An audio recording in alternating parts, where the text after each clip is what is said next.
Light ഹൗസിൻ്റെ ഈ പുതിയ എപ്പിസോഡിലേക്ക് ഏവർക്കും സ്വാഗതം. മരിക്കാൻ മനസ്സില്ലാത്തവർ. കാലിഫോർണിയയിലെ അതിസമ്പന്നനായ ഒരു മനുഷ്യൻ തൻ്റെ സ്വകാര്യ വിമാനത്തിൽ ഒറ്റയ്ക്ക് സഞ്ചരിച്ചുകൊണ്ടിരിക്കുമ്പോഴായിരുന്നു പെട്ടെന്ന് വിമാനത്തിൻ്റെ നിയന്ത്രണത്തിൽ എന്തോ തകരാറ് സംഭവിച്ച പോലെ അദ്ദേഹത്തിന് തോന്നി.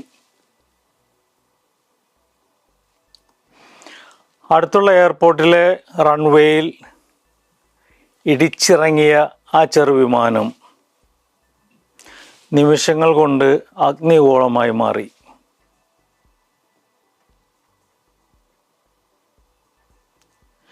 എങ്കിലും വിമാനം ആളിക്കത്തുന്നതിന് മുമ്പ് തന്നെ ആ വൈമാനികൻ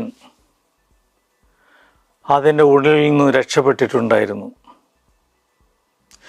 ഒരു പ്രാദേശിക പത്രത്തിൻ്റെ ലേഖകൻ ഈ അത്ഭുതകരമായ രക്ഷപ്പെടൽ റിപ്പോർട്ട് ചെയ്യുന്നതിന് വേണ്ടി അദ്ദേഹത്തെ സമീപിച്ചു.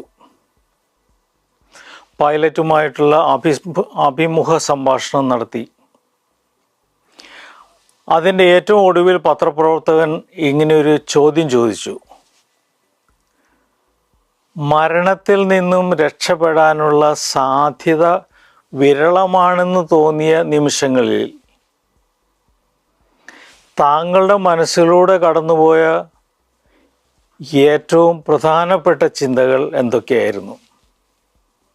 അദ്ദേഹം പറഞ്ഞ മറുപടി ഇപ്രകാരമാണ്: ജീവിതത്തിൽ എന്നെ സ്നേഹിക്കുകയും എനിക്ക് വേണ്ടി കഷ്ടപ്പെടുകയും ചെയ്ത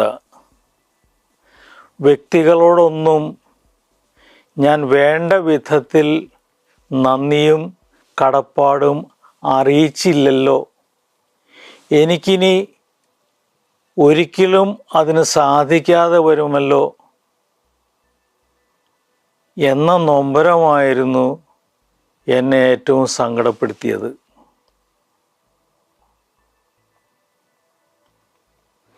മരണമാണ് ജീവിതത്തെ കൂടുതൽ വിലമതിക്കാനും ശരിയായി നോക്കിക്കാണാനും നമ്മെ സഹായിക്കുന്നത്.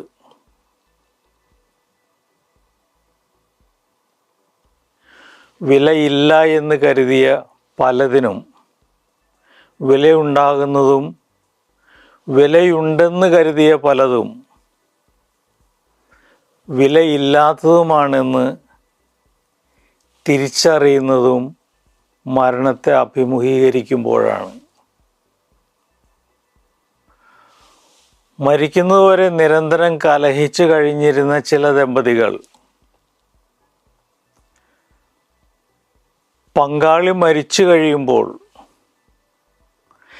തൻ്റെ ജീവിത പങ്കാളിയെ വേണ്ട വിധം സ്നേഹിച്ചില്ലല്ലോ, നന്ദി പറഞ്ഞില്ലല്ലോ എന്നോർത്ത് വേദനിക്കുന്നത് കാണാനിടയായിട്ടുണ്ട്. മരിച്ചവരെ ഓർക്കുന്നതും നന്നായി ജീവിക്കുവാൻ നമുക്ക് പ്രോത്സാഹനം നൽകും. നമ്മളും വേണമെങ്കിൽ ബുദ്ധി കുറഞ്ഞവരായി ജനിക്കാമായിരുന്നു. അന്ധനോ ബധിരനോ മൂകനോ ആകാതിരുന്നത് നമ്മുടെ തിരഞ്ഞെടുപ്പ് കൊണ്ടൊന്നുമല്ല, പ്രയത്നം കൊണ്ടുമല്ല. ഏത് സമയത്തും നഷ്ടപ്പെടാനിടയുള്ള ജീവിതത്തെക്കുറിച്ചോർത്ത് നന്ദിയുള്ളവരാകുമ്പോൾ ജീവിതം ആനന്ദം കൊണ്ട് നിറയും. മരണത്തെ ഓർത്തുകൊണ്ട് ജീവിതത്തെയും ജീവിതത്തിൽ നിറം പകർന്നവരെയും സ്നേഹിക്കുക, നന്ദി പറയുക. അപ്പോൾ മരണം നിരാശയുണർത്താൻ ശക്തമല്ലാതായി തീരും.